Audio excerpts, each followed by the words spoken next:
Thank you so much, Acheng. That was such a lovely overview of everything people need to know to access the event.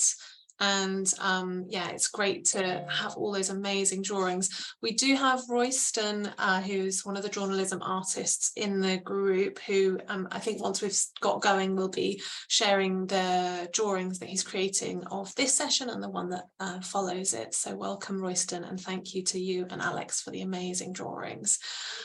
Julie's just confirmed that they will be put into the sessions within Zoom events as soon as we get through that and all the other tasks, but we will also publish a booklet of them at the end and share them with the people who run each session so that they can promote them within their own spaces as well.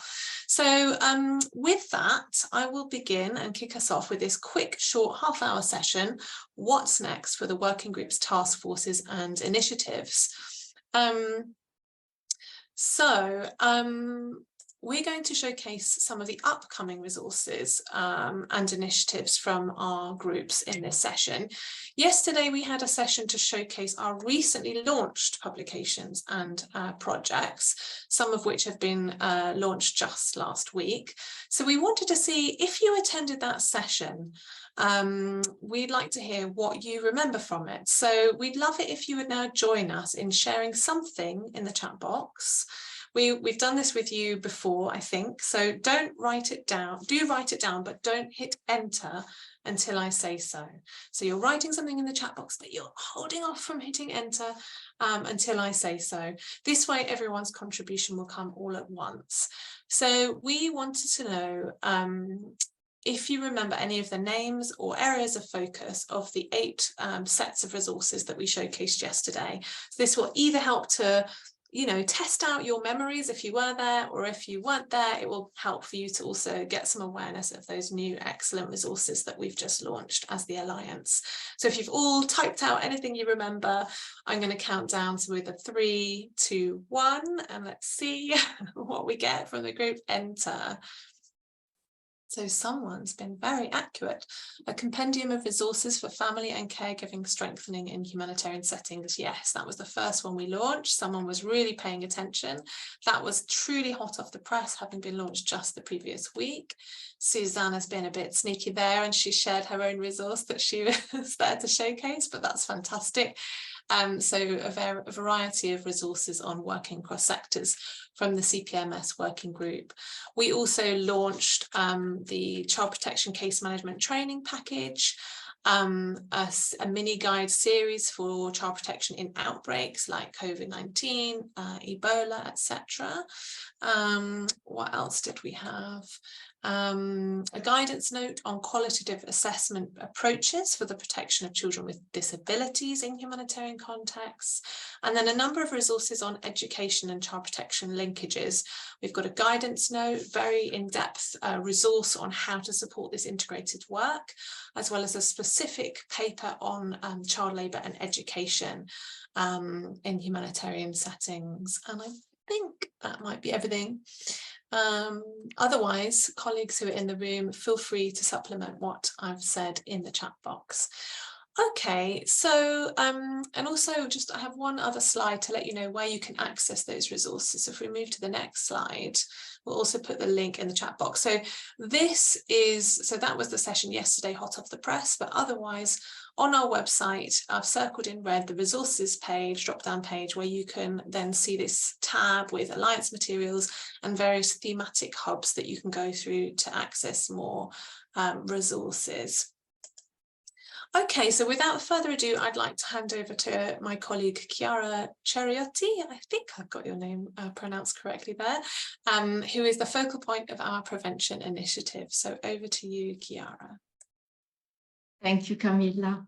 In the last month, the Alliance has organized several learning opportunities on the primary prevention framework, including both introductory session, as well as a more in-depth training on how to apply the framework throughout the project cycle. Now we are here today because we are ready to offer some more tailored support.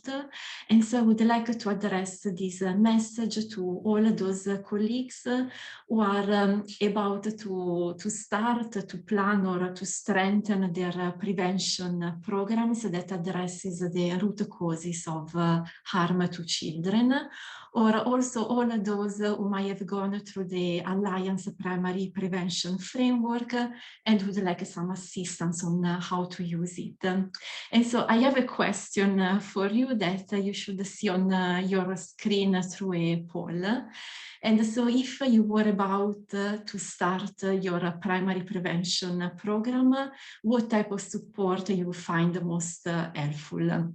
And among the options, you can find one-on-one coaching, troubleshooting around the challenges in small groups, or focus workshops, meaning specific workshops on issues like designing a prevention intervention, or how to assess risk and protective factors behind harmful outcomes, or peer support and exchange, or also having access and sharing examples and learnings from other prevention programs.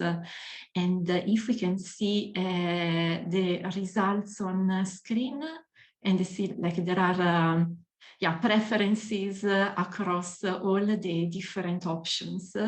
And what I wanted to say is that all these different types of support are now available at the Alliance through the virtual clinics, where the virtual clinics wanted to support child protection practitioners to detangle those knots that they face in the process of planning, designing, implementing, but also measuring prevention programs. So if we can move to the second slide, I just wanted to say that if you want to access this type of support from the Alliance, but also to connect with the peer organizations who are also working on primary prevention, please reach out to the email address you see now on screen,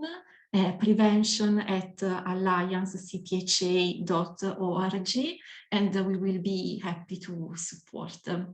And that's all from the prevention initiative, and I think I can hand over the floor to my colleague Joanna Wedge, who is the co-lead of the working group on child protection minimum standards. Thanks. Thank you so much, Chiara. Lovely to share the floor with you.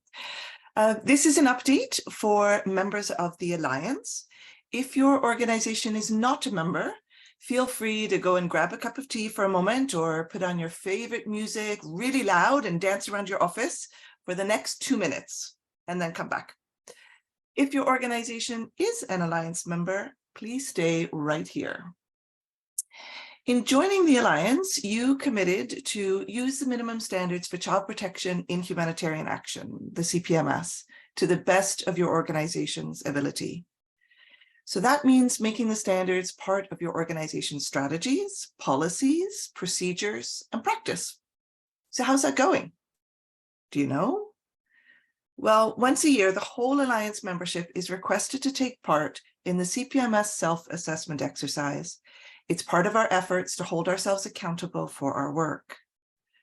It's a set of questions that allows you to reflect on how far you've come in implementing the minimum standards across a range of areas.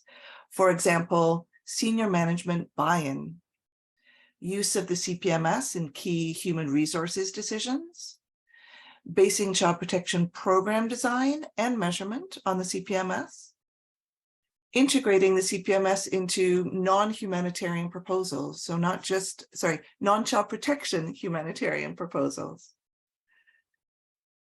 Your responses on the survey are confidential and are only seen by myself and my co-lead, Susanna Davies.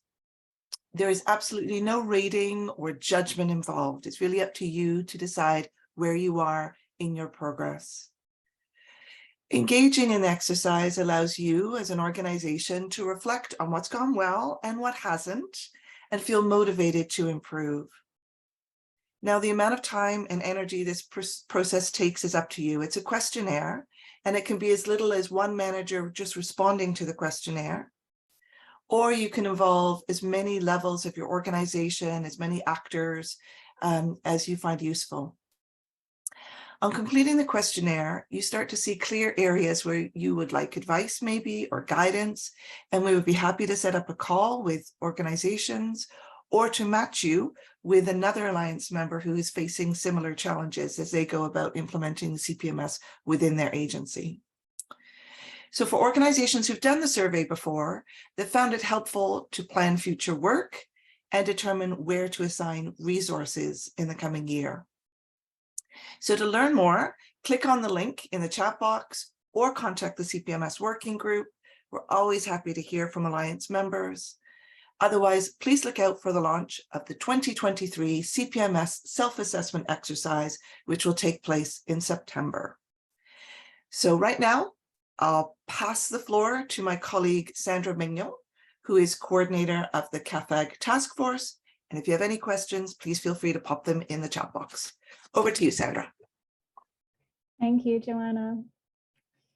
So I'd like to tell you about some new resources that the CAFAG task force is working on. So we have 2 technical notes that we've been working on. They're really ready to launch. There was a first one on education for CAFAG and the second one on livelihood for CAFAG. So these technical notes have been both designed jointly with the relevant sector. So these are like cross-sectoral guidance notes where we work with the education sector, with the food security sector for the livelihood one, to think about what are the best ways to provide the services to children who are associated with armed forces and armed groups. And so the idea is to think through all the process to design the project, what type of activity is needed, what is specific for CAFAG, who is doing what, and then how does it work? Like, what are the roles and responsibilities of both sectors, and how can they work hand in hand to provide good services for children? So there is a first one, the education one, that will be launched on the 27th of June, and the livelihood one on the 29th of June. So you will find in the chat the link to register to the launches of these technical notes. So feel free to click and register right away. And you will see that these technical notes will be translated in a few languages. So we have them translated in French, in Spanish, and in Arabic. And they will all be available on the Alliance website and under the CAFAG Task Force webpage. The third document that we're currently working on is key messages and key considerations. So this is a document that is a bit less, that is not as long as a technical note, but has like some key information related to children who are associated with armed forces or armed groups designated as terrorist organizations. So this is what the acronym stands for.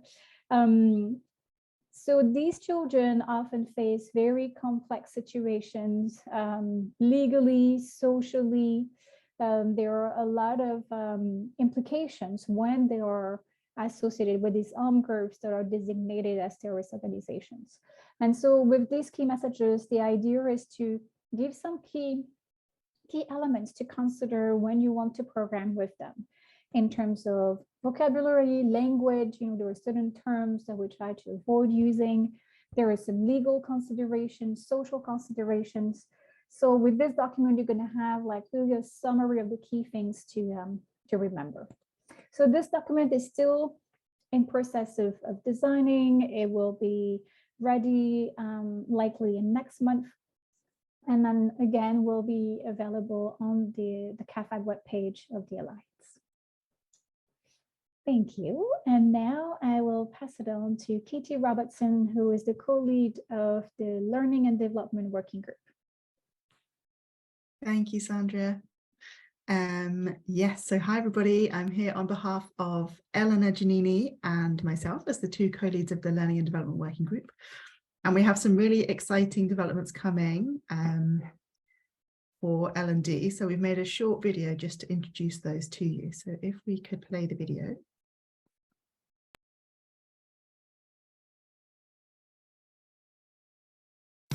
Coming soon, from the Learning and Development Working Group, a revised version of the CPHA Competency Framework. The revised framework will align more closely with the Child Protection Minimum Standards and contains updated competencies for working across sectors. A competency development guide will be produced, highlighting the learning and development opportunities available to strengthen specific competencies. And finally, a new Alliance Learning Hub will be available on Kaya Connect in the coming weeks. The hub will host self-paced, online learning content for individuals looking to build their knowledge, as well as storing Alliance learning packages for facilitators. Stay tuned for more.